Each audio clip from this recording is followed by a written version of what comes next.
Bienvenue à tous, à ce tout premier webinaire de parole d'étudiants pépites. C'est le premier webinaire de la série de 3 sessions thématiques qui permettent à nos étudiants entrepreneurs actuels ou alumni de partager leur expérience. Ça, c'est dans l'objectif de vous montrer l'entrepreneuriat sur différents secteurs et différentes facettes. Cette série de webinaires Paroles de Pépites, elle est co-réalisée par les différents pépites de France. Aujourd'hui, moi, je suis Emma Vissac, je travaille au Pépite qui est situé à Lyon, sur le territoire Lyon-Saint-Étienne, et c'est un pépite qui s'appelle le Centre d'entrepreneuriat Lyon-Saint-Étienne. Je vais laisser Adrien, mon collègue, se présenter. Et bonjour à tous. Et bah moi je suis un collègue d'Emma. Je travaille également au Pépite sur de la sensibilisation à l'entrepreneuriat, donc vraiment le but des webinaires. Et moi je travaille au Pépite de Clermont-Ferrand, donc vraiment on s'occupe de tout le territoire auvergnat. Merci beaucoup. Et aujourd'hui, on est accompagné d'Anaïs, que je vais laisser se présenter aussi, qui nous accompagne sur la création de ces webinaires Paroles de Pépites. Bonjour à tous, moi je suis donc là pour gérer vraiment la partie technique. Donc si jamais vous avez des problèmes de son, d'image, si jamais vous n'arrivez pas à écrire dans le chat ou que vous n'arrivez pas à interagir avec nous, n'hésitez pas à me le mettre et moi je peux régler ça de mon côté. Super, merci beaucoup. Alors rapidement, pour vous expliquer, avant de vous expliquer le déroulé, je ne sais pas combien on est encore. Ok, ça continue de monter.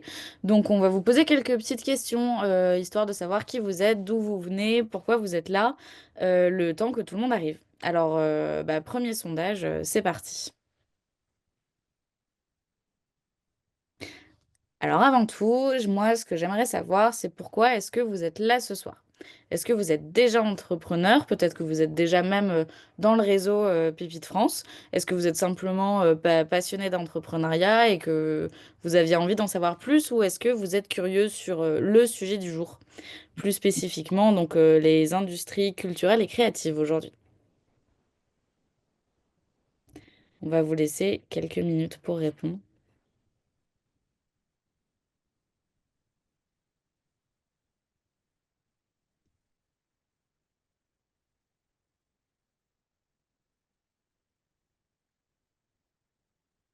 Ça monte, ça monte.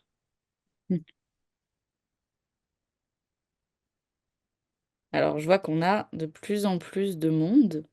Moi, j'arrive malheureusement pas à voir vos réponses de sondage. Moi non plus, Emma, je te rassure. D'accord. Et bien attends, je vous les donne. Les réponses du sondage, tu as vraiment tout à égalité. Donc tu as 8 personnes qui ont répondu déjà entrepreneur, tu as 9 personnes qui ont répondu passionnées par l'entrepreneuriat et 12 personnes qui sont curieuses sur le sujet du jour. Ok, super. Eh ben, écoutez, bienvenue à tous. L'objectif d'aujourd'hui, du coup, ça va être quand même de pouvoir vous répondre à toutes vos interrogations, peu importe votre niveau d'avancée. Et pour ça, on va faire les choses en plusieurs temps. D'abord, comme vous le savez, il y a aujourd'hui 3 invités qui sont là aujourd'hui et ils vont commencer par se présenter assez rapidement. Ensuite, donc eux, leur projet, d'où ils viennent, etc. Ensuite, on va faire brièvement une petite partie réexplication de ce que c'est que ce qu'on appelle en abréviation l'ICC, donc l'industrie culturelle et créative. Euh, et par la suite, on rentrera un peu plus en détail sur le retour d'expérience de nos entrepreneurs qui sont là. Alors, je vais commencer par vous demander de vous présenter. Peut-être que Karl, tu peux commencer. Je vais te laisser donner ton prénom, ton âge, tes études et l'endroit préféré de ta région. Eh bien, bonjour à toutes et à tous. Donc, moi, je m'appelle Karl Robert, j'ai 25 ans. En études, j'ai fait un master entrepreneuriat à Lyon 3. Entrepreneuriat et management Non, pardon, entrepreneuriat et ça remonte pas tant que ça d'ailleurs, mais entrepreneuriat, on va dire. Et, Ok. euh, et c'est non, entrepreneuriat et développement des entreprises nouvelles, c'est ça. Et après, l'endroit préféré de ta région, bah, moi, je suis région Auvergne-Rhône-Alpes, donc je dirais Lyon, hein. Pas très original, Ouais, mais mais voilà. c'était pas mal. J'oserais pas dire que c'est pas Saint-Étienne, alors ça va.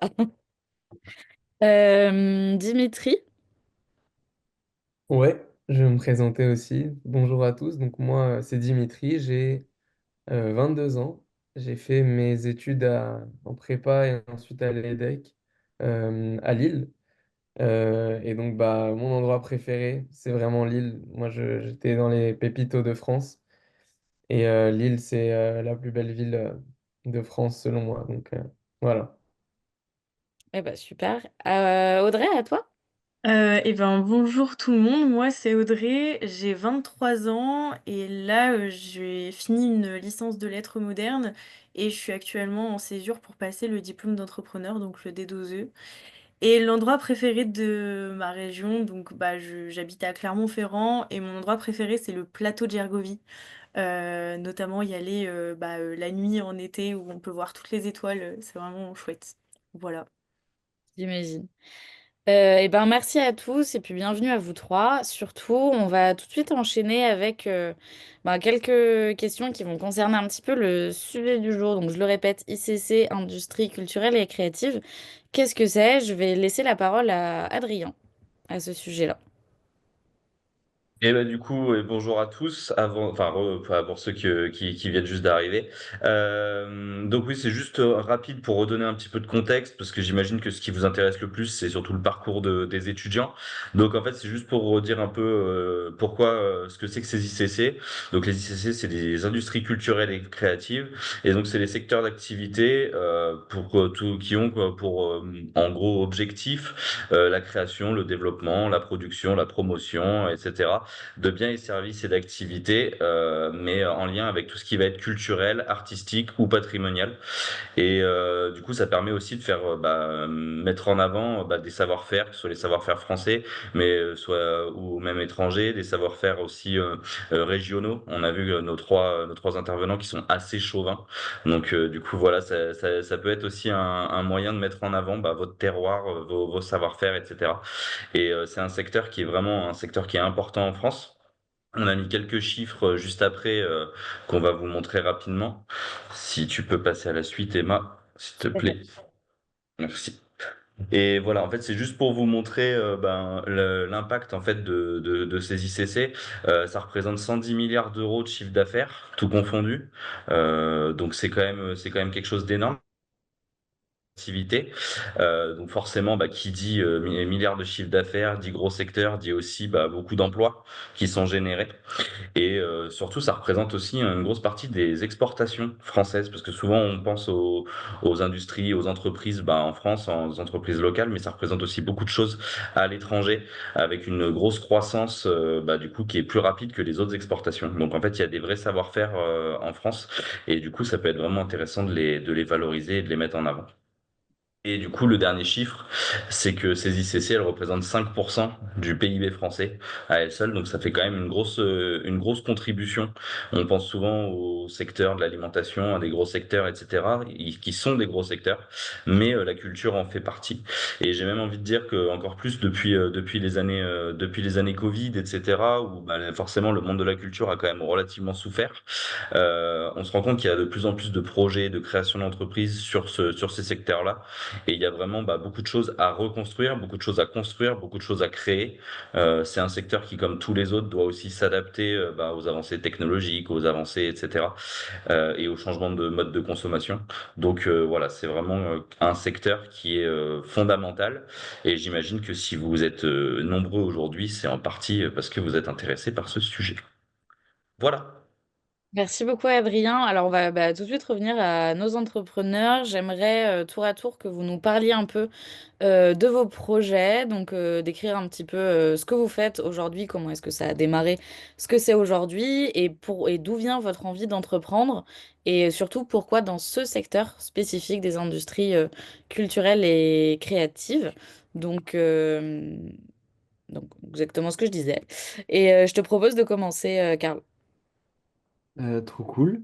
Eh bien, donc moi, mon projet, il s'intitule donc Culturel Média aujourd'hui.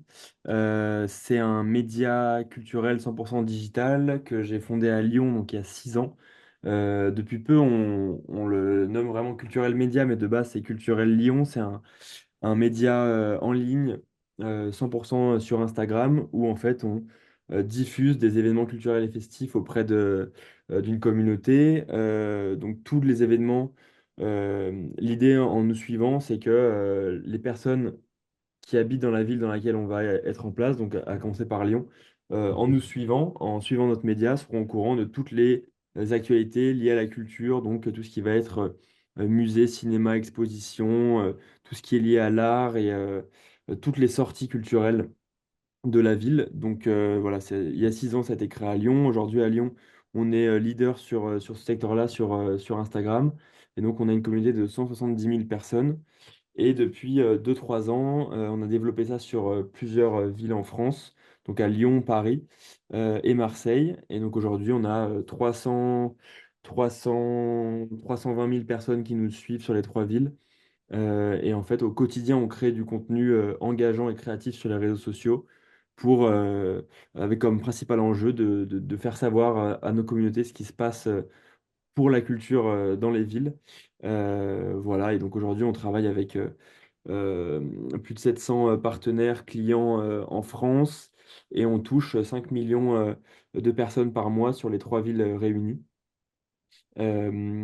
Après, au niveau de la question sur pourquoi la culture, moi, c'est vraiment depuis tout petit, j'ai toujours aimé lancer des projets. Et en fait, c'est un petit peu dès que j'ai eu l'âge de sortir seul et de découvrir un petit peu la vie culturelle de ma ville dans laquelle j'ai grandi, donc Lyon, que je me suis rendu compte qu'il y avait un vrai manque sur ce côté-là d'avoir l'accessibilité en un clic avec son téléphone des prochaines soirées, hein. J'ai vraiment commencé là-dessus, en faisant la promotion de soirées, en liant vraiment le fait que les soirées étaient liées à la culture.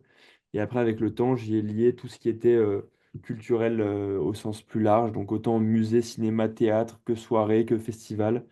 Euh, et voilà un petit peu le projet. Et au niveau de la façon d'entreprendre, moi, la première chose qui me vient en tête, c'est un petit peu ce côté vraiment d'apprendre en faisant, dans le sens où même si mon master, je l'ai fini il y a un an, ce projet, je l'ai lancé dès que je suis arrivé à la fac, donc j'avais pas du tout de connaissances d'apprentissage ou quoi, et j'ai fait une licence dans un autre domaine.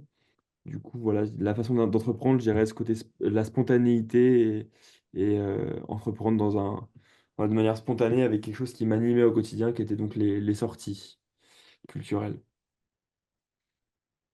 Ok, merci beaucoup, Karl. Et ben, on va tout de suite passer à Audrey.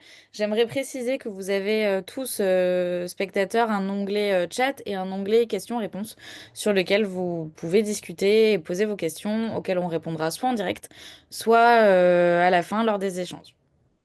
Audrey, c'est à toi. Alors, concernant mon projet, j'ai débarqué à Pépite il y a 3 ans avec un projet de café culturel.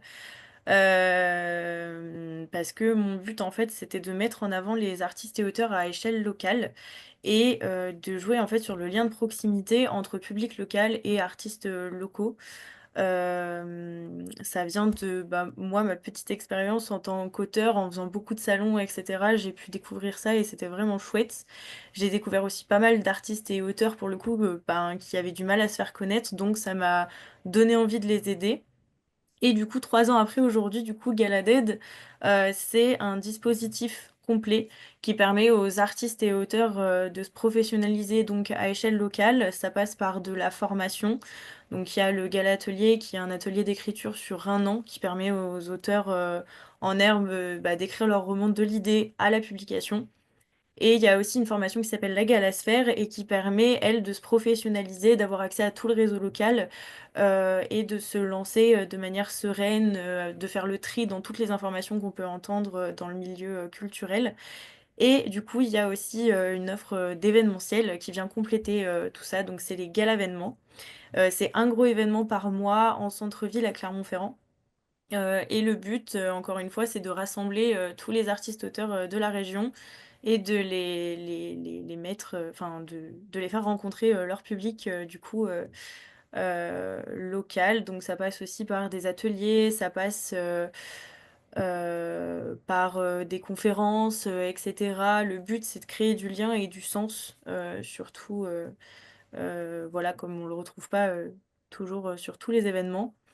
Après, par rapport à mon engagement, bah, c'est vrai que je me suis full engagée en fait pour la cause des indépendants. Clairement, c'est une cause qui m'a toujours intéressée où j'ai été très rapidement sensible à ça.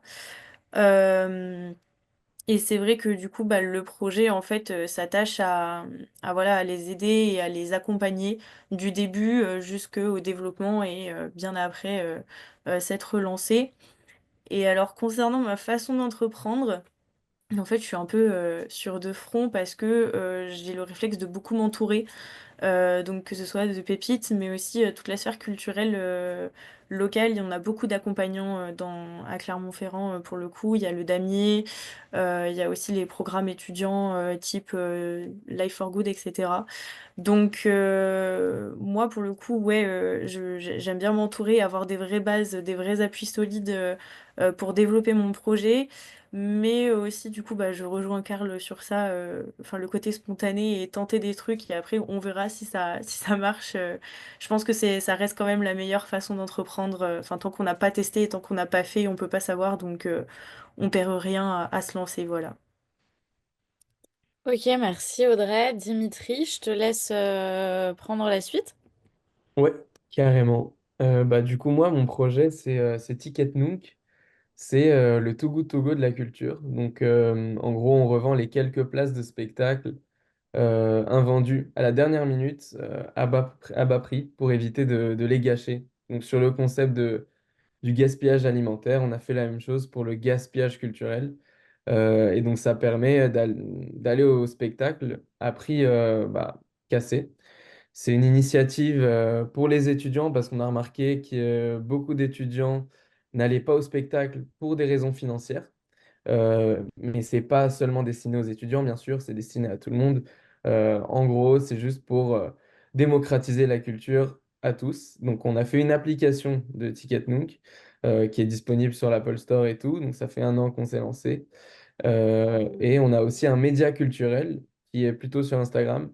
Là, on partage des bons plans de la culture, des actualités aussi. Euh, et voilà, c'est un peu le projet Ticket Nook.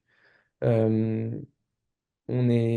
c'est parti au tout début de notre expérience personnelle en tant qu'utilisateur de Too Good To Go et aussi du Pass Culture. On a trouvé les deux concepts ultra cool. Du coup, bah, on a fusionné les deux et c'est comme ça qu'on a trouvé Ticket Nook. On est 4 étudiants qui avons arrêté les études pour se mettre à plein temps sur le projet. On a arrêté les études le temps d'1 an. On va reprendre après, mais juste là, on se concentre dessus parce que sinon, c'était galère avec les cours. Et voilà, donc l'engagement, il est fort. Au niveau de la culture, c'est quelque chose, nous, qu'on aime beaucoup depuis tout petit, enfin depuis qu'on est ado surtout, on va au concert, on aime beaucoup les comédie clubs et tout, donc voilà, c'est de là que ça vient. Et pour la façon d'entreprendre, je rejoins Karl et Audrey parce que ouais, c'est un peu le b.a.-ba. En gros, il faut essayer, essayer, essayer. Et si tu vois que ça marche, ben, tu continues dans cette direction. J'ai été aussi accompagné par le programme Pépite Hauts-de-France au tout début, dans les tout débuts de Ticket Nook.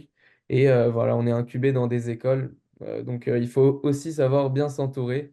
Et bah, Pépite, c'est une bonne aide pour commencer en tout cas. Merci beaucoup à tous les trois. Je vais prendre un petit moment pour essayer de connaître un petit peu plus nos spectateurs et savoir d'où ils viennent. Alors je vais demander à Anaïs de lancer un sondage en vous demandant de quelle région est-ce que vous venez tous. Donc on vous laisse quelques temps pour répondre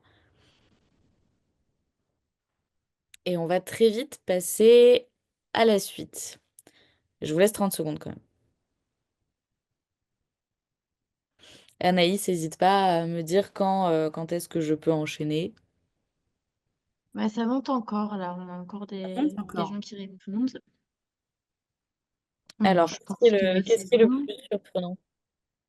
Est-ce que là, tu les vois? Ouais. Ok, on a beaucoup de Auvergne-Rhône-Alpes et Bretagne. Bourgogne-Franche-Comté, Centre-Val de Loire, Grand Est, Hauts-de-France, Île-de-France, un tout petit peu de Normandie, pas mal d'Occitanie et on a quelques personnes, on a une personne qui nous vient de La Réunion, une personne de Côte d'Azur et une personne des Pays de la Loire. Eh ben, bienvenue à tous et merci. Bon, vous vous êtes pas déplacés, mais merci d'avoir fait tout ce chemin. On enchaîne tout de suite. Moi, j'aimerais poser quelques questions plus précises à chacun de nos intervenants. On va commencer. Donc, chacun va devoir répondre en fait à une des questions ici. Donc, Audrey, j'aimerais que tu me dises et que tu dises à nos spectateurs qu'est-ce qui a été finalement le moment du déclic pour toi pour te lancer dans l'entrepreneuriat. Alors mon déclic, ben, ça a été un peu ma maman parce que ma maman a lancé pas mal d'activités et c'est vrai que elle a réussi, des fois pas. Mais du coup ça a été un peu un exemple pour moi et c'est vrai que d'un autre côté je me voyais pas non plus salariée. C'est vraiment pas quelque chose qui m'a attirée. Et d'un autre côté aussi, j'ai toujours fait pas mal de projets et lancé des choses. Et en fait, quand du coup j'ai eu cette expérience, quand j'ai été publiée, j'avais 16 ans et que j'ai commencé à faire les salons du livre, etc., bah, je me suis vraiment rendu compte du problème en fait. Et c'est là en fait où je me suis dit, il y a quelque chose à faire. Enfin, en plus de ça, l'auto-édition c'est pas mal démocratisé. Enfin, le milieu commençait à bouger et à muter. Donc c'est vraiment là, à ce moment-là, que j'ai eu le déclic et que je me suis dit, je veux mettre ma pierre à l'édifice dans ce monde-là et je veux participer au changement. Et c'est comme ça qu'est née Galaded et qu'elle se développe. Voilà. Eh ben, bravo. Dimitri, est-ce que tu peux me dire quel a été un petit peu bon, le caillou dans la chaussure, mais surtout bah, quelles difficultés tu as rencontrées dans ton parcours et comment est-ce que tu l'as surmonté, cette difficulté? Ouais, alors les difficultés, c'est en fait au tout début, quand bah, pour nous, en fait, on devait trouver des salles partenaires et qu'on n'avait pas d'application, on n'avait rien. Enfin, euh, il fallait les convaincre quand même de nous faire confiance et de leur dire, bah voilà, vous inquiétez pas. On va avoir des clients, on va avoir des gens sur l'application, une application qui n'existe même pas, mais vous inquiétez pas. Et bah, trouver justement des gens bah ouais, qui vont vous faire confiance, bien s'entourer au début. Et donc, on a trouvé trois, quatre salles partenaires au tout début avec qui on s'est tissé d'amitié, qui sont toujours bah, partenaires aujourd'hui. Et puis, de fil en aiguille, on a réussi à faire l'application. Ensuite, on a réussi à avoir plus de clients. Et donc, voilà, ces premières salles ont été clés au début. Et donc, faut pas lâcher l'affaire au moindre échec. Ça peut être compliqué. Ça a pris, je crois, 6 mois pour avoir 5 salles partenaires et ensuite, en un an, on en a eu plus de 200. Donc voilà, c'est long au début, mais ça vaut le coup. Merci beaucoup. Karl, est-ce que tu peux nous raconter un grand moment de fierté, de victoire dans ton parcours culturel?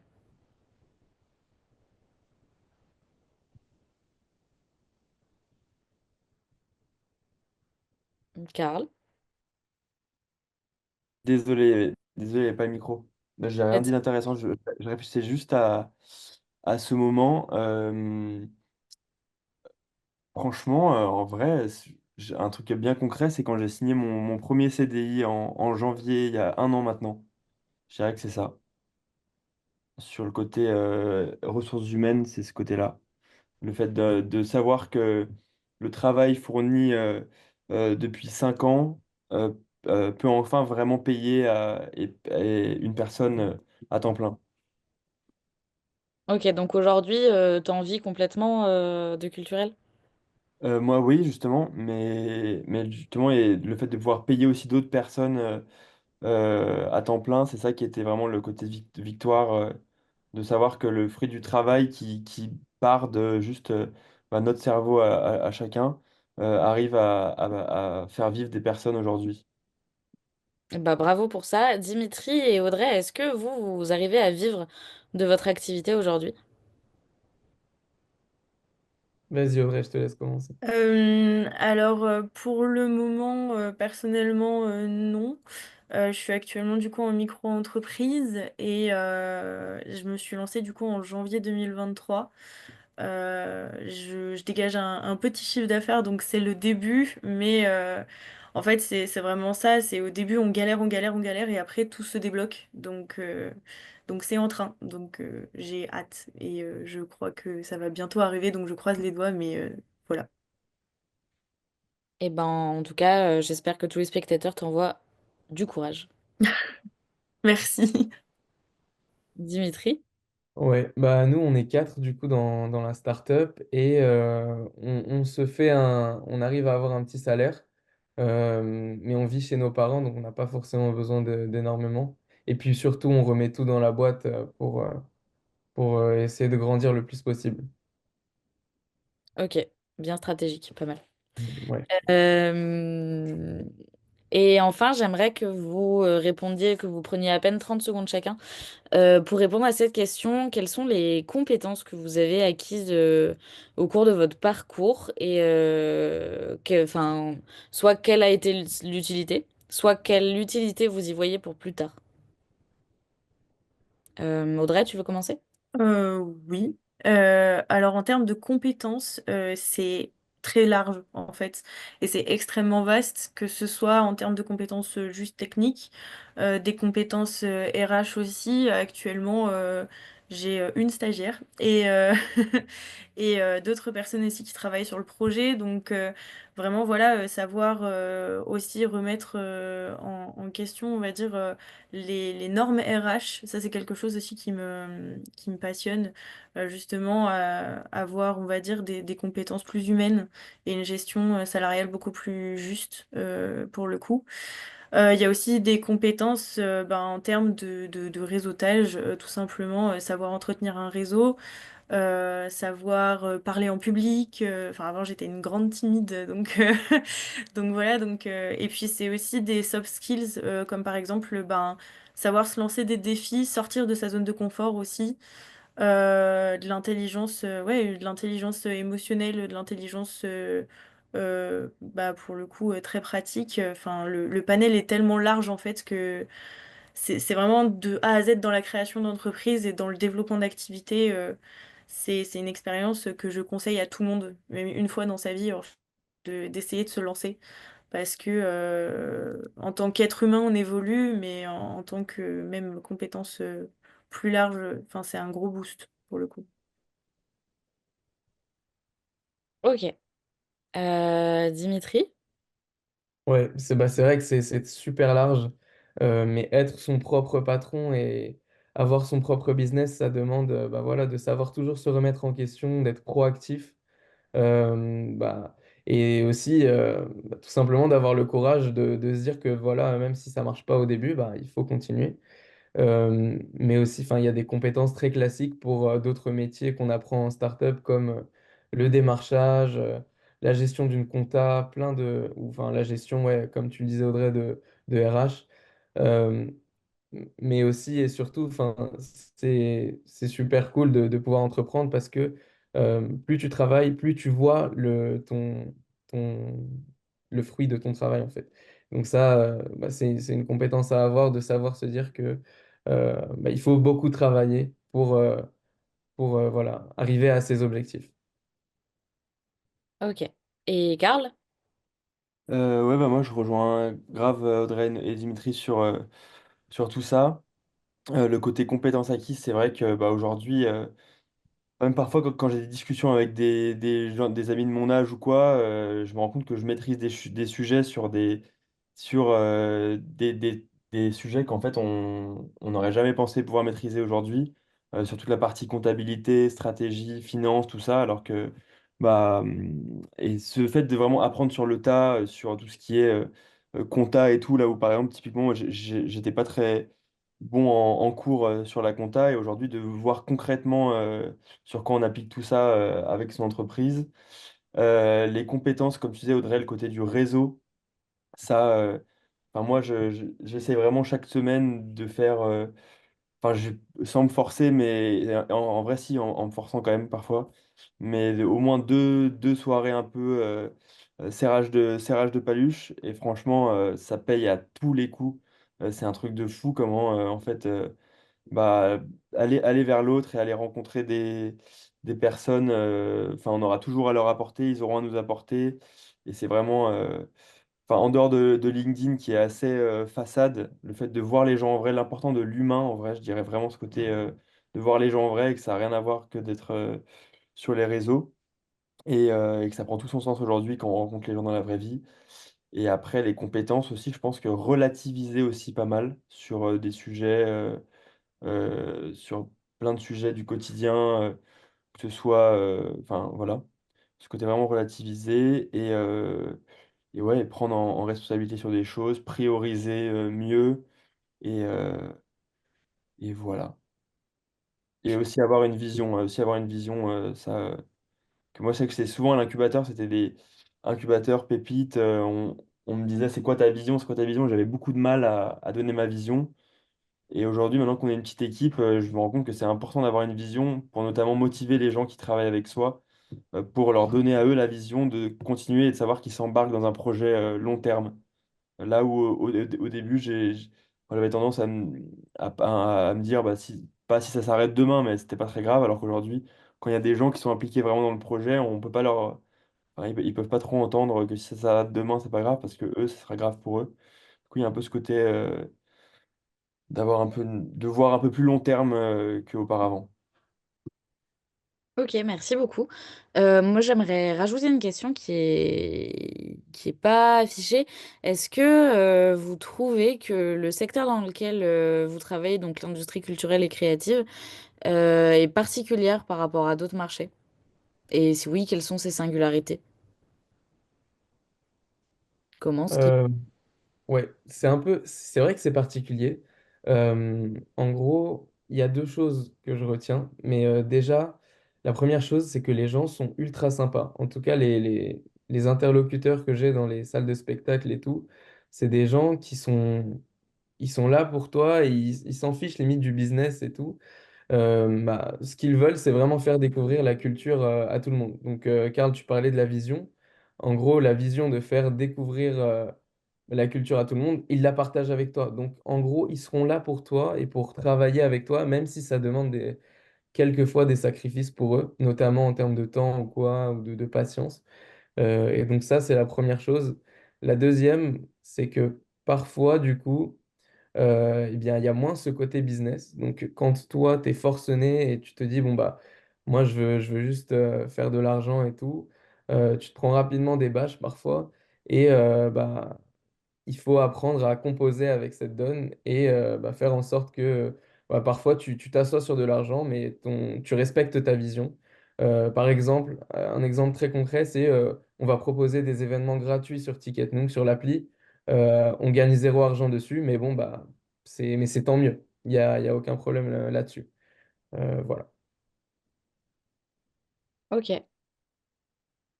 L'un de vous deux veut rajouter quelque chose?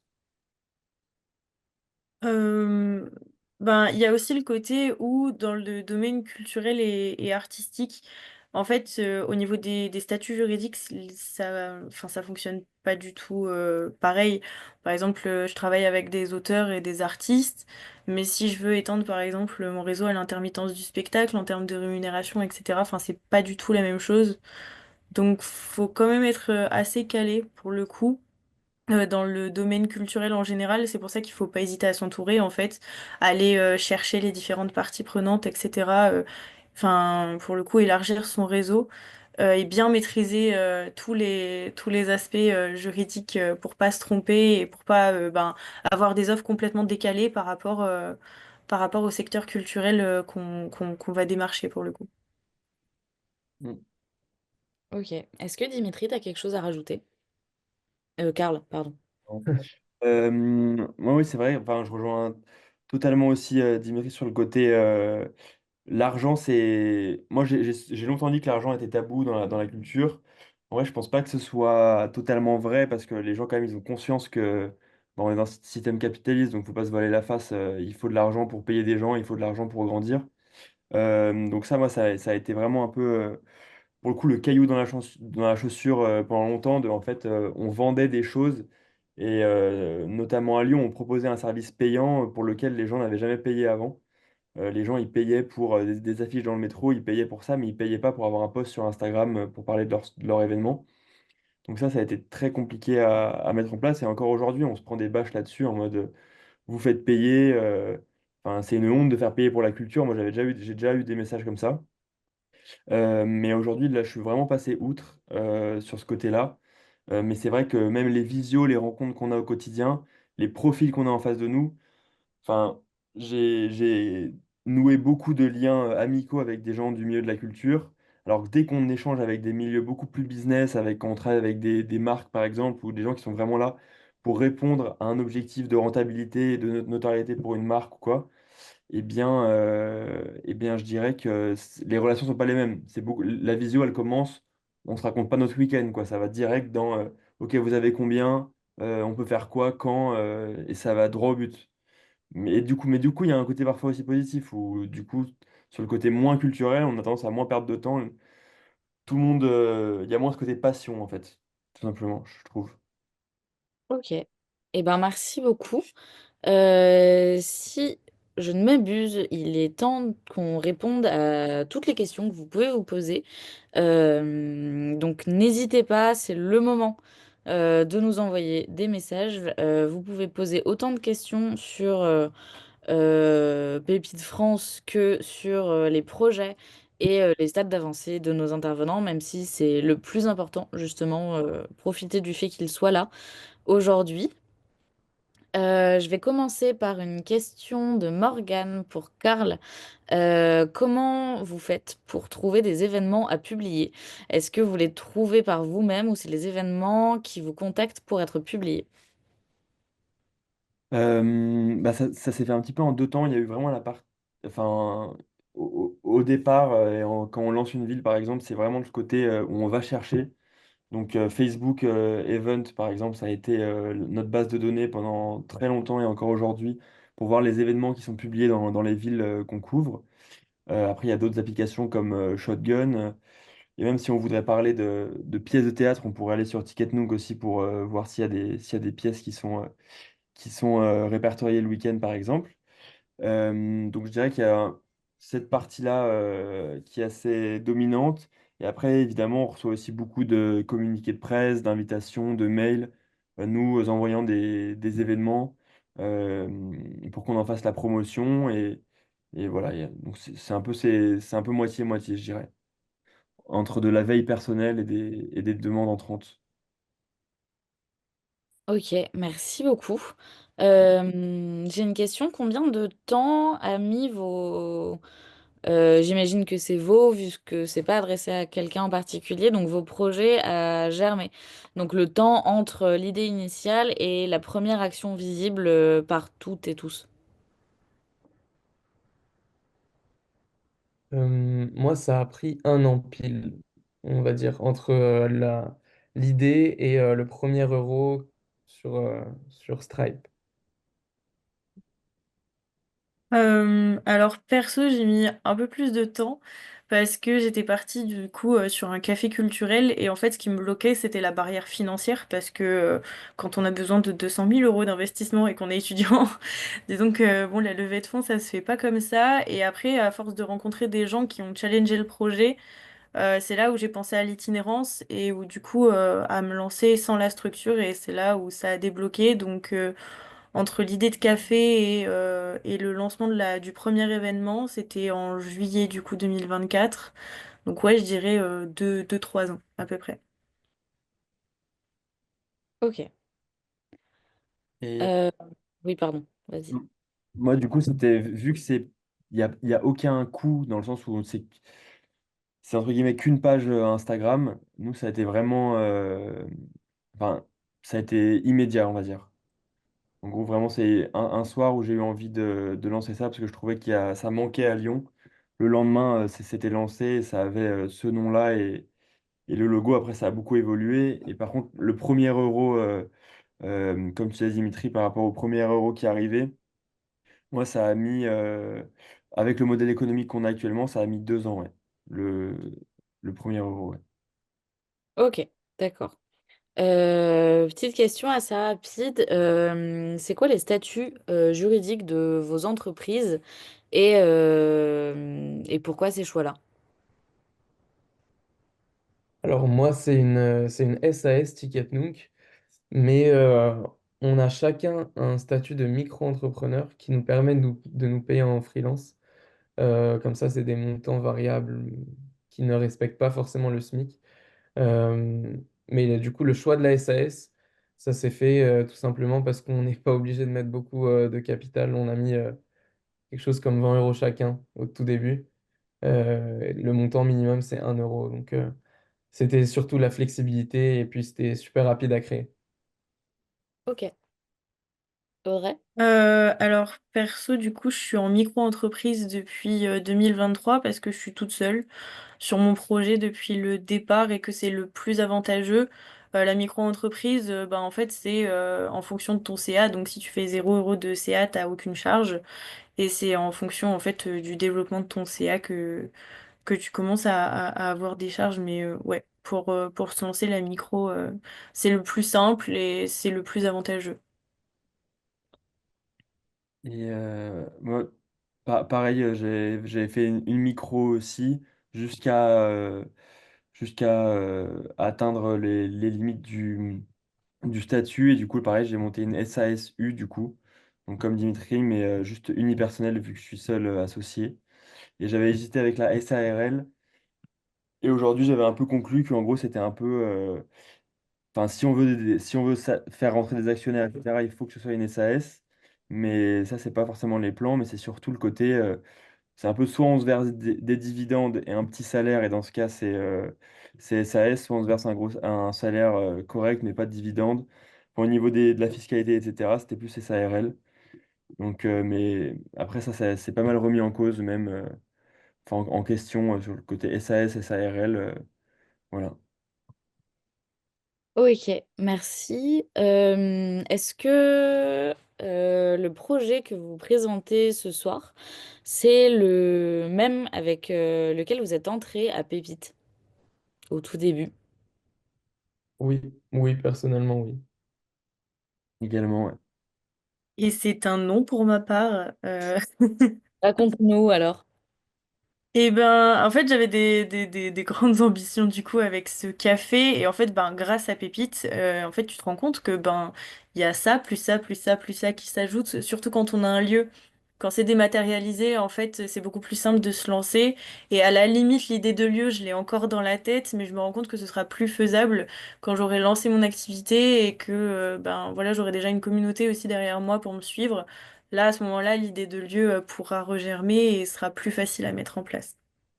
Mais ça fait partie du process et puis l'avantage aussi dans la culture, enfin dans le milieu culturel et même dans le milieu entrepreneurial, je pense, général, enfin dans tous les cas, il y a beaucoup de projets qui évoluent et ça fait partie en fait de la bonne santé d'un projet parce que c'est un projet qui a du vécu entre guillemets, qui a été confronté, reconfronté et ça prouve aussi en fait la détermination des porteurs de ben, malgré en fait les murs qui se prennent, ils adaptent toujours leurs solutions pour ben, arriver à quelque chose de concret donc c'est ça qui est chouette. Ok, super. Je vais vous poser quelques questions côté financement. Donc, il y en a un peu deux en une. Donc, on a Morgane qui nous demande si, quand on lance son entreprise, enfin, quand on lance son entreprise, comment est-ce qu'on peut avoir des investisseurs ou sponsoring et est-ce que c'est important? Et ça va rejoindre la question d'Eric qui nous demande s'il y a des subventions propres à l'industrie culturelle et créative pour financer son projet et est-ce que vous en avez bénéficié? Karl, si tu veux commencer. Non. Euh, Ouais, il t'est coupé mon micro. Est-ce qu'il y a... euh, Enfin, comment avoir des financements? Moi, j'ai pas fait appel à des financements, que ce soit de mes proches ou sur des bourses pour la culture. Euh, donc, j'aurais pas trop la réponse. Mais je sais qu'il y en a, donc je crois qu'il y en a. ok. Est-ce que quelqu'un veut ajouter ou parler de son expérience à ce sujet? Oui, oui, il y en a normalement. Il y en a, en fait, c'est la BFT Touch. Donc la BPI, c'est une agence gouvernementale qui peut débloquer des fonds pour une entreprise culturelle innovante dans le secteur culturel. C'est dans la première année une aide qui peut aller jusqu'à 30 000 euros. Et donc on en a bénéficié, nous. Il y a aussi InnovUp, mais je ne sais pas si les deux aides sont cumulables. Et puis, bon, bah, il y a toujours des concours, bah, typiquement celui de Pépite qu'on peut gagner, qui permet de gagner un peu d'argent, des concours à droite, à gauche, et ouais, voilà. Ok. Audrey? Et ben, alors oui, de toute façon, les appels à projets, il y en a pas mal. Donc c'est cool d'être dans la boucle Pépite parce que Pépite, en plus de ça, retransmet à chaque fois les appels à projets. Donc ça, c'est très chouette. Et j'en ai participé à quelques-uns, j'en ai remporté aussi, donc ça, c'est cool. Mais oui, en fait, il y a énormément. Il suffit d'aller sur Internet et vraiment, enfin, c'est facile à trouver en plus de ça, les appels à projets, les subventions, etc. Dans le domaine culturel aussi, c'est possible d'avoir des subventions, même enfin, des villes ou de la région, surtout pour les projets culturels. Donc, n'hésitez pas à vous rapprocher des villes ou votre région, en fait, et avoir des infos là-dessus, c'est toujours intéressant. Ok, merci beaucoup. Ça me permet d'enchaîner un petit peu sur une question qui est assez spécifique, à mon avis, à ce secteur-là. Parce que donc on comprend qu'il y a donc des dispositifs de financement et pas mal de portes ouvertes. Mais on a Nicolas qui nous demande si tout de même le milieu est pas fermé, est-ce qu'il est difficile d'accès? Ben, alors, ça, c'est la grande question du milieu culturel. Moi, j'ai tendance à penser que le milieu, justement, s'ouvre.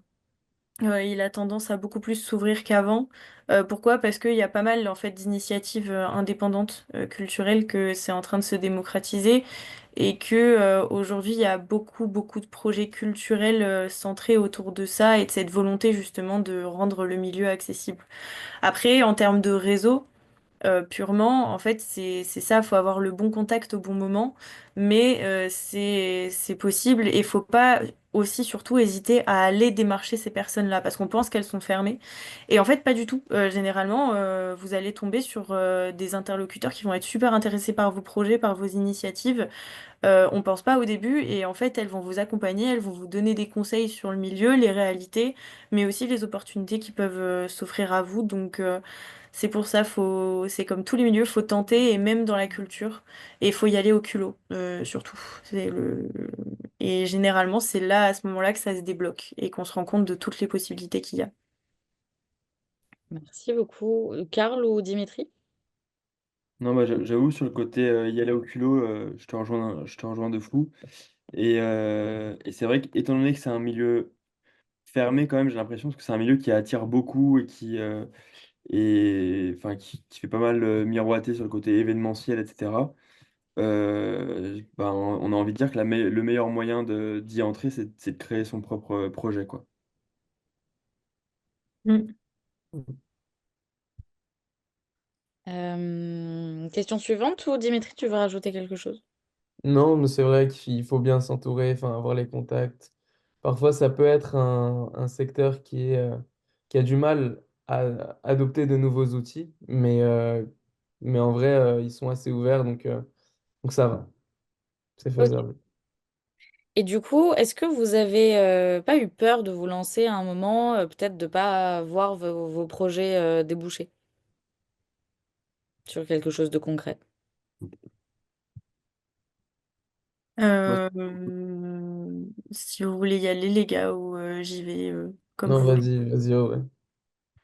Alors oui, enfin quand surtout en plus de ça, ça fait 3 ans ou plus que tu galères à mettre en place ton projet, c'est vrai que et c'est normal en fait que tu penses à arrêter parce qu'il y a les réalités économiques aussi à côté, donc c'est compliqué et ça fait partie du process en fait. Et je pense que dans ces moments-là, le fait de, par exemple, prendre une pause et prendre du recul sur ton projet, généralement, c'est là où les choses se débloquent.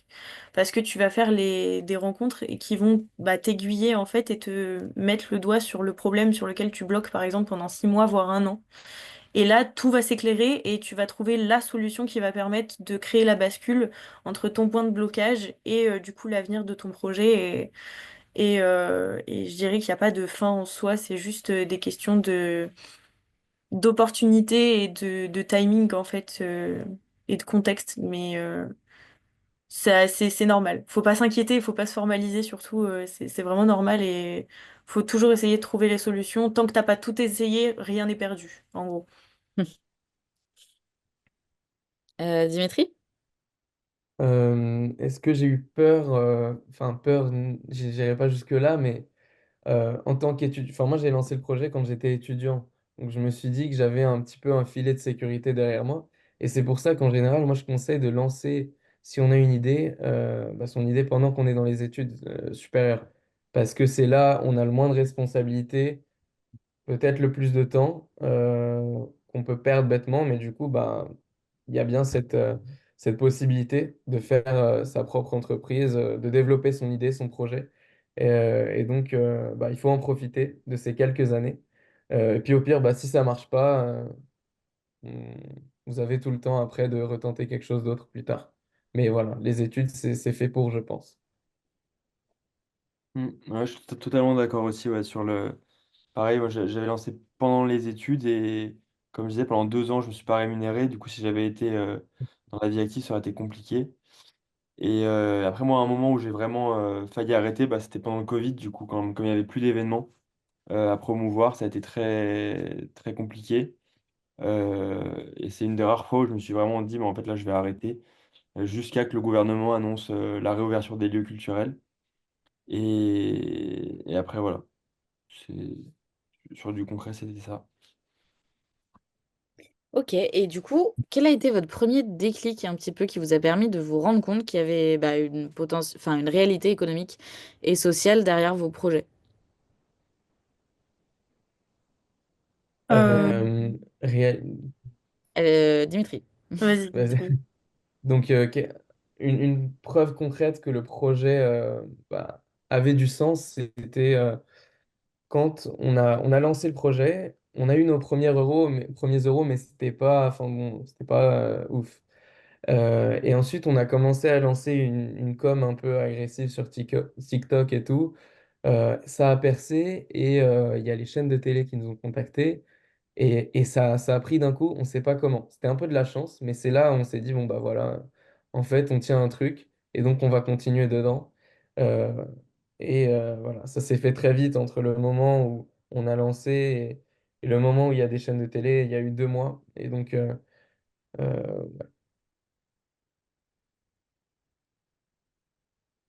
euh, Audrey?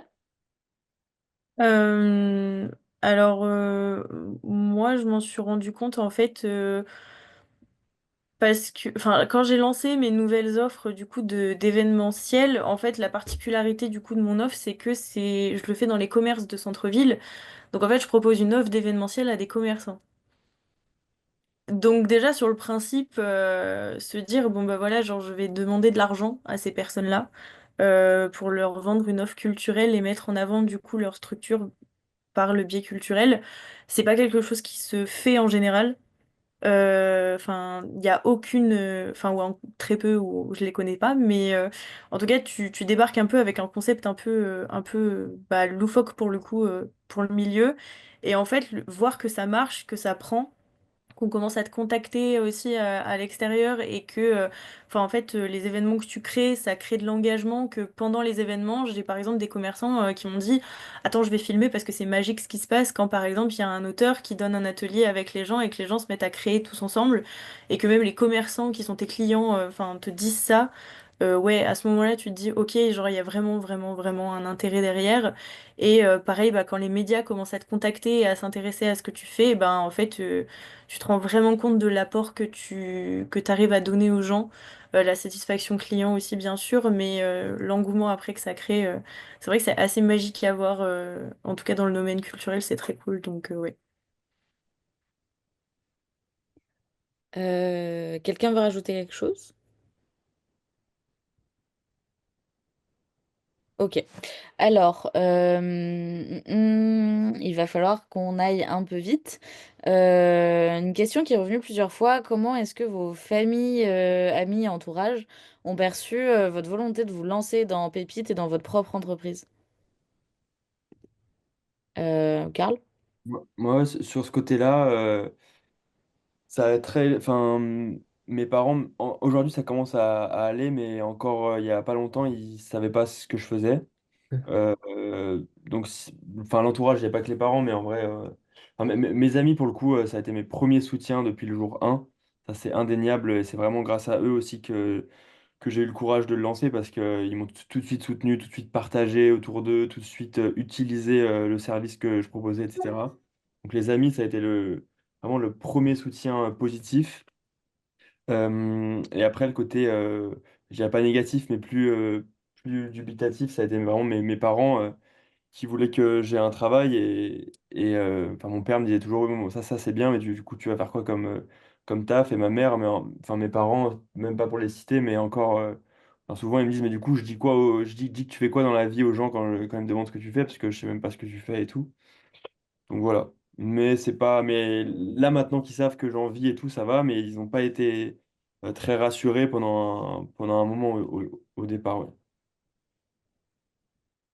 Est-ce qu'il y a des expériences similaires ou surtout différentes du côté d'Audrey ou Dimitri?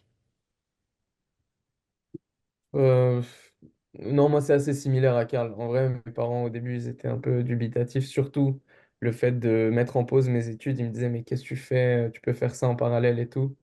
Mais c'est vrai que les amis, c'est une bonne source de soutien. Ils disent, ah, t'es stylé et tout. Enfin voilà. Ça peut être, paraître anodin, mais en vrai, c'est trop cool bah, d'avoir ces amis qui sont là pour toi. Et même un simple repost en story, bah, ça fait plaisir, ça donne le sourire. Donc, ouais, comptez sur vos amis, quoi. Et Audrey? Je suis assez d'accord du coup avec le côté des amis. Surtout en plus quand bah, des fois tu bosses avec eux sur ton projet parce qu'ils sont aussi dans les mêmes domaines que toi, donc c'est trop cool. Et je rejoins Karl aussi du côté de la famille. Alors moi, bah, du coup, ma mère a pas mal... j'ai eu beaucoup de chance parce qu'elle m'a beaucoup soutenue. Enfin, elle me soutient globalement, mais c'est vrai que sur ce projet-là, encore plus. Enfin, elle vient sur quasiment tous mes événements. Donc, enfin, pour le coup, j'ai vraiment de la chance. Et après, il y a mes grands-parents. Ça me fait toujours un peu rire quand ils me disent, mais on sait pas quoi dire aux gens parce qu'on sait pas ce que tu fais réellement. Ça, je trouve ça plus marrant qu'autre chose, mais quand ils voient par exemple un article de toi dans tel ou tel, dans tel média, c'est là qu'ils commencent à réaliser, ils se disent ah c'est bien ce que tu fais quand même, continue. Donc, mais c'est vrai que quand t'es au tout début et que tu dis je vais monter mon entreprise, ils ont un peu peur. Mais en fait, c'est quand tu vas leur montrer que ça vaut le coup que qu'ils commencent à comprendre que c'est ça ouais, qui est cool. Donc ça dépend après des milieux et des expériences, mais voilà. C'est vrai, il y a un côté challengeant aussi. Plusieurs personnes m'avaient dit au départ que c'était techniquement pas impossible enfin, pas possible de gagner sa vie grâce à ça. Ça m'avait encore plus donné envie d'essayer de le faire. Mm. Parce que les gens C'est aussi. vrai, c'est vrai, c'est vrai. Eh ben, merci beaucoup. Alors, il me reste encore beaucoup de questions, mais je vais devoir en prendre que deux seulement. Donc, est-ce que vous diriez que vous vivez pour votre projet ou est-ce que vous arrivez à faire des pauses quand même de temps en temps? Ou est-ce que vous êtes à fond tout le temps, H24? Audrey. Ouais, carrément. Genre, c'est mon projet avant tout, mais parce que d'un autre côté, t'es passionné en fait par ce que tu fais. Donc en fait, c'est du boulot, mais d'un autre côté, enfin moi personnellement, je peux pas m'empêcher en fait de penser à des trucs ou de discuter avec mes clients du coup, enfin d'être là pour mes artistes auteurs aussi un peu tout le temps. Après, je sais que c'est aussi important de prendre des pauses et de prendre du temps pour soi, mais ouais, et puis enfin quand on a plein de projets aussi autour, on est tout le temps la tête dans le guidon. Mais Mais après, quand on a la fibre entrepreneuriale et quand on a la passion, c'est un peu malgré nous, quoi. Enfin, je sais pas ce qu'en pensent Carl et Dimitri, mais en tout cas, de mon côté, c'est le cas, quoi. Oui, oui, je suis assez d'accord. En vrai, quand tu es à fond dedans, tu te dis, bah voilà, moi je vais donner 100%. Euh, tu as un projet, c'est un peu comme ton bébé, au final, c'est ton enfant. Et tu en prends soin, c'est un peu toi en fait. Parfois on me dit, ah bah j'ai rencontré Ticket Nunk, mais non, enfin c'est Dimitri. Mais tout ça pour dire, ouais, c'est carrément toi, le projet, c'est ta vie. Il faut prendre des pauses, mais bah, moi, par exemple, j'ai pris 1 an pour me dédier à fond au projet, donc je prendrai des pauses plus tard. Mais puis, en fait, ça me plaît, donc c'est pas un problème. Mm. Et Carl? Ouais, moi, c'est pareil, je suis à 200%, mais même par exemple, là, on prend 1 heure ensemble. Enfin, c'est aussi ce côté où le fait aussi de savoir déléguer. Donc c'est vraiment là-dessus où j'étais hyper content quand il y a commencé à y avoir des personnes qui ont fait le travail que je faisais avant pour avoir un peu ces missions qui évoluent aussi. Et là, par exemple, enfin, le fait de pouvoir aussi partir en vacances aujourd'hui et décrocher totalement parce que des personnes sont au quotidien sur le projet, ça c'est aussi un aboutissement qui fait bien plaisir. Mais le pire, c'était quand il y avait les études à côté et qu'il fallait enchaîner les partiels, les études, le projet et tout. Et d'être au four et au moulin, c'était intense, ouais. Et pour terminer, moi, j'aimerais vous demander quelle est la suite pour vous, en 2 mots, Dimitri. La suite, c'est se développer dans toute la France, parce qu'on est à Paris et maintenant le but, c'est d'aller à Lyon. Voilà, très concrètement. Eh ben, on t'y accueillera chaleureusement.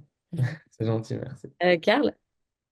Bah nous, c'est l'inverse. On est à Lyon et maintenant on veut vraiment se développer à Paris et devenir le média référence de la culture à Paris d'ici 1 an et demi max, de devenir vraiment dans le top 5. Wow, ok. Et Audrey? Et ben, moi, pour le moment, c'est développer du coup mes nouvelles offres et arriver à vivre de mon projet en 2025. Voilà. Ok, ben, c'est un très très bel objectif aussi. Merci beaucoup à tous les trois. C'était un vrai plaisir de vous avoir ce soir. Je voudrais juste faire un tout petit récapitulatif des missions de Pépite France. Donc pour les spectateurs, donc comme vous le savez, donc certains d'entre vous sont déjà entrepreneurs dans notre réseau apparemment. Et donc Pépite France, c'est un réseau de structures d'accompagnement de projets qui est à destination des étudiants et jeunes diplômés de moins de 5 ans qui vous permet en toute sécurité et quasi gratuitement d'être accompagné dans le développement de votre projet. On accompagne sur différents volets, notamment une de nos missions principales, c'est de faire découvrir l'entrepreneuriat à des étudiants, donc via la découverte et la sensibilisation. À Lyon, on a un programme comme ça qui s'appelle Campus Création qui permet de créer une entreprise fictive. Et on a le statut national étudiant entrepreneur et le diplôme étudiant entrepreneur qui permettent d'être accompagné dans son projet. Ces deux statuts-là, ils vous permettent notamment de remplacer votre stage en entreprise, qui peut être obligatoire dans vos études, par un stage sur votre propre entreprise. Euh, donc voilà, donc nous, l'idée, c'est d'arriver à montrer aux étudiants que l'entrepreneuriat, c'est aussi une voie professionnelle possible dès aujourd'hui et qu'il ne faut pas forcément attendre 20, 40 ans de carrière pour pouvoir créer sa propre boîte. Et voilà, c'est à peu près tout. On a peut-être quelques actus à vous partager.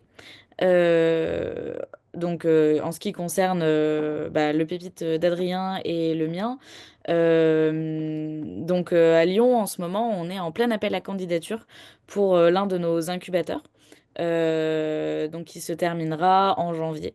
Vous pouvez y postuler sur le site du Centre d'entrepreneuriat Lyon-Saint-Étienne et du coup passer en jury d'engagement très bientôt. Adrien, est-ce que tu souhaites partager une actu? C'est pareil, du coup, les candidatures pour le statut sont encore ouvertes, comme dans la plupart des pépites. Nous, pour le territoire auvergnat, vous pouvez candidater jusqu'à fin décembre pour le prochain comité d'engagement en janvier. Et après, à partir de janvier aussi, on va lancer l'appel à candidature pour notre gros concours annuel qu'on organise sur Clermont-Ferrand, qui est le prix entrepreneuriat étudiant.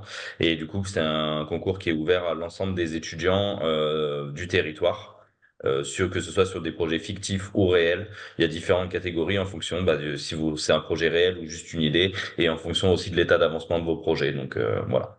S'il y a des Auvergnats, n'hésitez pas à en profiter. Et sinon, la dernière actualité, c'est les 2 prochains webinaires. Donc si le format vous a plu, Alors, vous pouvez par ailleurs vous inscrire dès maintenant. Les deux prochains sont sur la thématique santé et inclusion pour le 22 janvier et sur la thématique économie circulaire et locale pour le 19 février. Je pense qu'Anaïs va vous mettre les liens également dans le chat si vous n'avez pas le temps de flasher. Pour les deux, dans tous les cas, vous recevrez un mail avec les nouvelles dates.